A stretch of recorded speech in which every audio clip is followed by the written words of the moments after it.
తిరుమలలో అవకతవకలున్నాయి, సరిచేశామనే పద్ధతి వరకు ఓకే.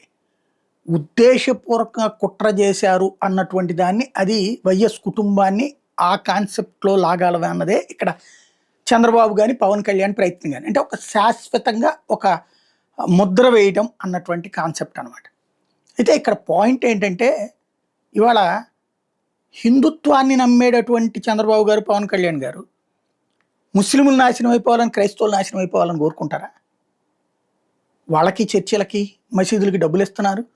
వాళ్ళ యాత్రకి, జెరూసలేం యాత్రలకు, మక్కా యాత్రలకు డబ్బులు ఇస్తున్నారు. అట్లాగే వాళ్ళ కార్యక్రమాలకు అటెండ్ అవుతున్నారు కదా. అటెండ్ అయినటువంటి సందర్భంలో వీళ్ళు టోపీ పెట్టుకుంటారా, సెలవుకి మెళ్ళ వేసుకుంటారా, లేకపోతే ఇదేసుకుంటారా, జరుగుతున్నాయి కదా.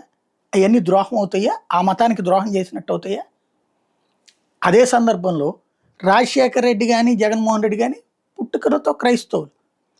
వాళ్ళ నాన్న హయాంలోనూ, వాళ్ళ తాత హయాంలోనూ మతం మారారు. ఆ తర్వాత వీళ్ళు ఇటు హిందూ దేవుళ్ళని అంగీకరించి, ఎందుకని వాళ్ళ రాజకీయం కోసమే అంగీకరించి గుడికి వచ్చారు.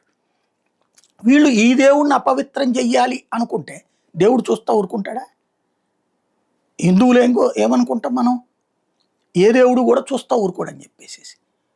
5 సంవత్సరాల పాటు రాజశేఖర రెడ్డి, ఇప్పుడు మనం చెప్పిన దాని ప్రకారం ఏంటి, రాజశేఖర రెడ్డి తను సీఎంగా ఉండగానే 2 కొండలు, 5 కొండలు, 7 కొండలు కాదన్నాడు. అదే అవన్నీ కాదు. అసలు ఆయన 7 కొండలకి ఇచ్చినటువంటి జీవోని ఈయన రద్దు చేస్తానని చెప్పినటువంటి సందర్భం వీడియోలు కూడా వచ్చేసినాయి.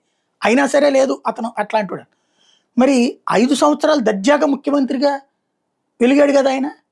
ఆ తర్వాత కూడా మళ్ళీ గెలిచాడు కదా ఆయన. ఎట్ట గెలిపించాడు శ్రీనివాసుడు? ఎలా చూస్తూ ఊరుకున్నాడు? చచ్చిపోతే సావుని అట్లాగా. ఇప్పుడు ఆ లెక్కనైతే ఎన్టీ రామారావు గారి మరణం ఎవరూ లేకుండా తెలుగుదేశం నుండి సస్పెండ్ అయ్యి చనిపోయాడు. మరి ఆయన మరణాన్ని ఏముందాం? మిరాసి వ్యవస్థను రద్దు చేసినోడు ఆయన తిరుమల తిరుపతి దేవస్థానంలో.